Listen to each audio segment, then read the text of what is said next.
আসসালামু আলাইকুম। আমি doctor Hasnina Akter, cancer specialist, attending consultant হিসেবে কর্মরত আছি এভার কেয়ার হসপিটাল, চট্টগ্রামে। আমাদের ক্যান্সার ডিপার্টমেন্টে প্রতি সপ্তাহের বুধবারে আমরা একটা ব্রেস্ট ক্লিনিকে সার্ভিস দিচ্ছি। এখানে এই ক্লিনিকে শুধু ব্রেস্টের সমস্যাজনিত পেশেন্ট আমরা দেখে থাকি। আমি আপনাদেরকে আজকে যে মেসেজটি দিব সেটি হচ্ছে, ব্রেস্ট ক্লিনিকে আমি যে পেশেন্টগুলো দেখে থাকি তার অলমোস্ট অনেক সব পেশেন্টের একটা কমন ব্যাপার হচ্ছে যে সবাই হয়তো ব্যথাবিহীন অথবা ব্যথাযুক্ত কিছু চাকা এটি নিয়ে আসেন আর কি। আসলে আমি যেটি বলবো যে ব্রেস্ট ক্যান্সারের যে প্রধান যে উপসর্গ সেটি কিন্তু ব্যথাবিহীন চাকা। 99% ব্রেস্ট ক্যান্সারের চাকা কিন্তু ব্যথাবিহীন থাকে। যখন সেটি অ্যাডভান্স স্টেজে হয়ে যায়, অর্থাৎ স্কিনে ইনভলভ হয় অথবা ব্রেস্টের নিচে যে আন্ডারলাইং স্ট্রাকচার থাকে তখন সেটি ইনভলভ হয়, তখন কিন্তু ব্যথা আসে। তার আগে কিন্তু ব্যথাবিহীন থাকে। কাজেই এই ব্যথাবিহীন মানে কিন্তু এটি কিন্তু একটা নীরব ঘাতক।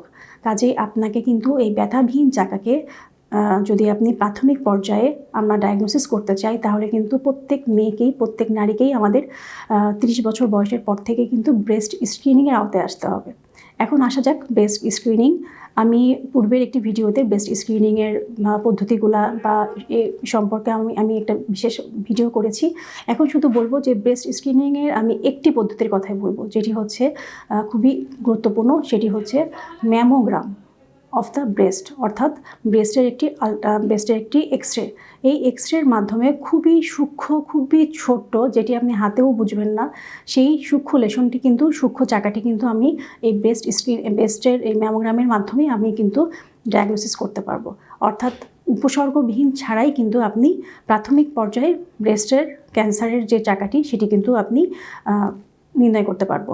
আর এই ক্ষেত্রে সুবিধা হচ্ছে যে তার চিকিৎসা পদ্ধতিও খুব সহজ হবে, এবং ইভেন সেই যদি প্রাথমিক পর্যায়ে আমি এটি ডায়াগনোসিস করতে পারি, তাহলে কিন্তু সে একেবারেই রোগমুক্ত হবে।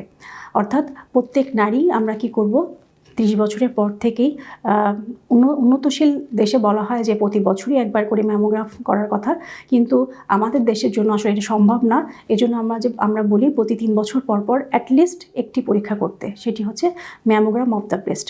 অনেক সময় যাদের পজিটিভ ফ্যামিলি হিস্ট্রি থাকে, যে তো সেই ক্ষেত্রে তারা কিন্তু 30 বছরের আগে থেকেই এই ম্যামোগ্রামটি করবে, এবং পাশাপাশি এই ক্ষেত্রে আমরা এমআরআই পরীক্ষাটিও করে থাকি।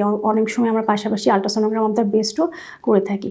কাজেই এটি আজকে আমার কি মেসেজ, যে আপনারা প্রত্যেক নারী সচেতন হন এবং নিজেকে ভালোবাসুন, এবং নিজের নিজেকে কেয়ার করার, নিজেকে সুস্থ থাকার জন্য অ্যাটলিস্ট 3 বছর পর পর ব্রেস্টের স্ক্রিনিংয়ের জন্য যে পদ্ধতি আমাদের ম্যামোগ্রাম, এটি করবেন।